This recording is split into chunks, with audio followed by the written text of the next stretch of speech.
Hi guys, and welcome back to another episode of the Wedding Talk Show. I'm your host Oluwadara Ilesomi of Eventigo. Just for those of you that are listening for the very first time, you're very welcome. And Eventigo is a wedding planning and event planning company that is based in Nigeria. We bring to you every single thing that has to do with your events, creatively organized events, right? So on today's episode, we're looking at 8 frequently asked questions.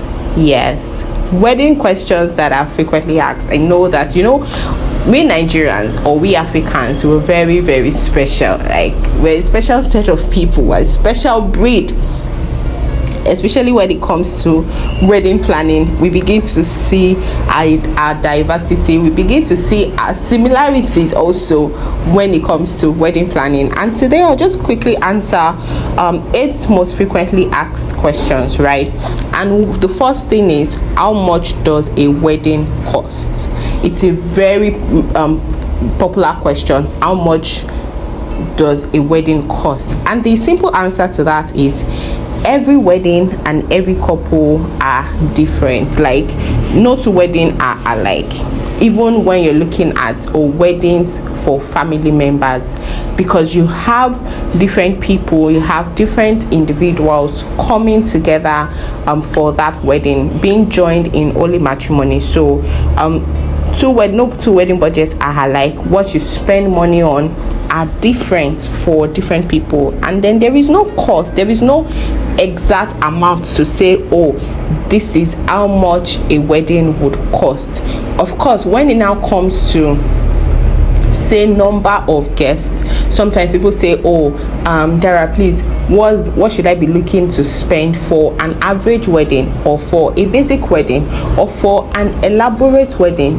When it now comes to different specifications, of course the cost may now differ, and then we may be able to advise to say, if you want just a regular, something simple, classy wedding for this number of guests, because the number of guests impacts significantly on your wedding budget. Among other things, the number of guests would impact on what you'd expect to spend for your wedding. So you don't have a specific amount. If you have a number of guests you're looking at, you can just drop in the comment section, and then we can give you an idea of, this is what you're looking to spend. So maybe the number of guests, then a brief description of the type of wedding that you want, because all of these things would differ when it comes to with impact on your wedding budget. Another question is, should I have a first look? I know that before now, many couples don't think that it is right for them to see each other before they walk down the aisle, or before, if it's a traditional wedding, before they actually see in presence of their parents. But these things have changed over the years, because people now see it as, apart from an opportunity for us to create beautiful memories together, depending on the structure of your wedding day. Some people have their traditional and white wedding on the same day. It can be a lot. It's actually a lot. No, it can be a lot. It's a lot of activities in one day, and they find out that once activity starts, you don't really have time for this particular things that you want to do together. So talking about, should I have a first look, I would recommend that you have a first look before the proper ceremony, because that way you're able to spend a little bit of time with your partner. You're also able to create memories together. You can even incorporate your parents into your first look. So if everybody's staying at the same hotel, okay, you know what, let's just take pictures together, because all of these things would go into the memories that you're creating. And there is none of my clients that have done their first look and regretted and say, you know what, I shouldn't have done a first look. In fact, you're usually happy that, thank God we did this is out of the way, because a lot of things have now happened. A lot of people are calling for your attention, we need to do this, we need to do that, and things like that. Also, another question is, that's the third question now, I want my traditional and white wedding on the same day. Is this possible? My simple answer is definitely. You can have your traditional and white wedding ceremonies on the same day, especially for those that are, if you come to Nigeria, for those that are for the Yoruba tribe members, they sometimes have their traditional white wedding on the same day. It is definitely possible. However, you need to be mentally prepared for the amount of activities that are packed into one day. If you know that you don't like stress, I would advise split it into 2 days so that you are not stressed on that day, because there's a lot of activities that is packed when you have your traditional wedding and your white wedding on the same day. So you also have to ensure that timelines are set and still flexible. So you're set, the timelines are set, this is when we're supposed to start this is when we're supposed to end this, but then we're still sort of flexible. And also, I will just put this here, that if you, after your traditional wedding, you're going to a church for your white wedding ceremony, communicate, or whatever time they give you, just subtract 1 hour from it. So for example, if they say, you're supposed to be in church by 11 o'clock, just know that you have to leave your traditional wedding venue latest 10 a.m. so that you can meet up with your church wedding. And this is not, even if the church is beside your traditional wedding venue, so that you have time, you're not rushing from one activity straight into the other.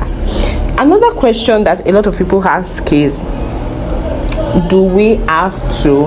And this "do we have to" comes in different forms. Of course, we know that there are wedding norms, there are wedding traditions, there are things that you have to do when you're getting married. But the simple answer is no.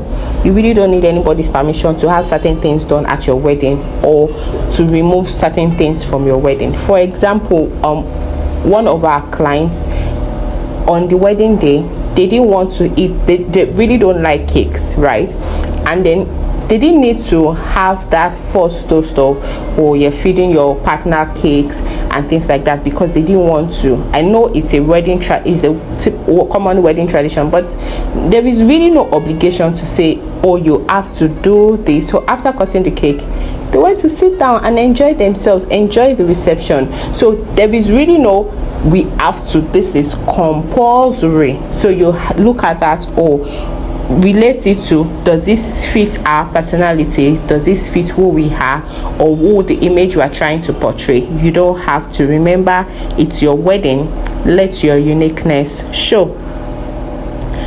The fifth question is, how do I filter through the many information out there? Like, there's a lot of information out there. And then from the moment a bride is engaged, or you announce your wedding date, or you announce, I am getting married, you just find yourself, sometimes your friends are just sending you loads of different pages, Instagram pages, websites, look at this, look at that, and you can be confused, because you're like, how do I filter all of these things? What do I do? Sometimes they're even confusing. Maybe you see a particular color combination and be like, wow, this is beautiful. You see another one, this is nice. So how do I pick? And things like that. My advice is, stay true to yourself, right? You can see a color palette and it feels beautiful, it feels very unique, and you're like, this would be nice for my wedding, or you know what, maybe I should do this. And the very next day somebody sends you another thing and you're like, this photo is beautiful. Stay true to yourself while you pay attention to the traditions, etiquette. Don't lose yourself when you are planning your wedding. Remember, it's your wedding. I think that should be a constant reminder. It's your wedding. Don't lose yourself. Don't do every other thing to please people, and then at the end of the day you're looking at the memories and you're like, there's nothing that represents me in this wedding. Another question that people typically ask is, I want a strictly by invite wedding. Is this possible in Nigeria? I know for some reason Nigerians have a reputation of you're planning for 100 guests, that 500 people show up and things like that. But the truth of the matter is, it is very possible to have a strictly by invitation wedding in Nigeria. And my advice is, when you're planning a strictly by invitation wedding, communicate with family members. So let family members or family stakeholders be aligned when it comes to, you know what, everybody needs to have an invitation card or an access card to get access to the wedding. So it's not just, oh, somebody is inviting people and say, oh, my group members, they're coming with a coaster bus and things like that. No.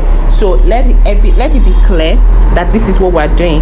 Have the agreement of the stakeholders on this, and then you'll be able to successfully run this when you speak with your wedding planner. So it's easier when it comes from the family. When the family has agreed on this is what we're doing, it's easier on the wedding planner to execute, so that when you have people that are just straying, of course you can easily bounce them and say, out, you're not invited in this wedding, you are not wanted in this wedding. The 7th question is, should I hire a live band or a DJ? Yes, sometimes people my advice is, you know, music is very important to every ceremony. Like, good music kicks off, just puts people in the mood, it puts them in this feel that you want them to be. They're already, you know what, we're already grooving and things like that. So when it now comes to, should I hire a live band or a DJ, both options are actually recommended. You can also have a beautiful reception with either one of them. So depending on what your budget is, if your budget allows it, definitely go for both a live band and a DJ, because they bring something unique. They both bring something unique to the table, right? You can get both of them together. The last question is that I'm going to be answering in today's podcast is, during planning, how do I know what to do next? And this is very important, especially when you have a timeline. And for some reason, like I mentioned earlier, when you announce that you're getting married, everybody just begins to feel interested in your matter, and out of love, out of care, they begin to share many things with you. They begin to follow up on, have you gotten this, have you gotten that? And it can be very overwhelming because you have other things you need to attend to. And the simple answer to this is, when you're working with a wedding planner, it is best to rely on their experience to help you guide you through the process, right? I would recommend you hire a wedding planner so that they help you through that process. You're not constantly worried, oh, what am I supposed to do next? What am I supposed to do next? Am I leaving anything out? And things like that. Wedding planners already know what is supposed to follow after this, so they know the necessary steps, the necessary next steps when you're planning a wedding, because you can't lumble everything together. You can't put everything together and say, oh, I'm doing everything today. No.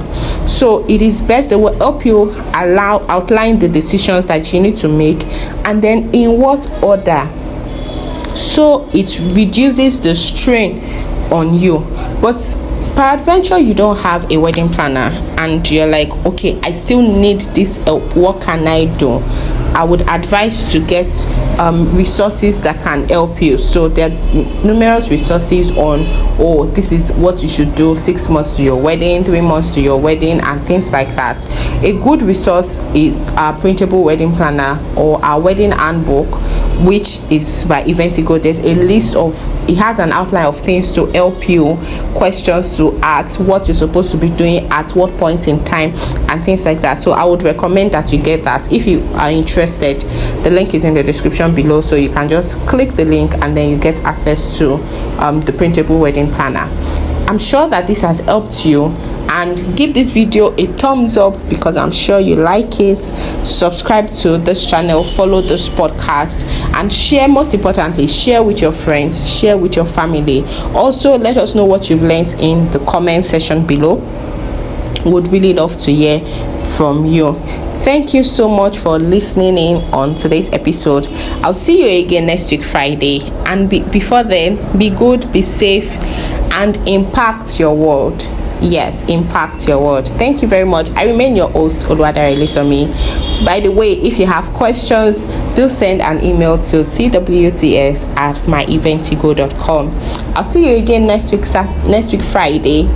Bye bye.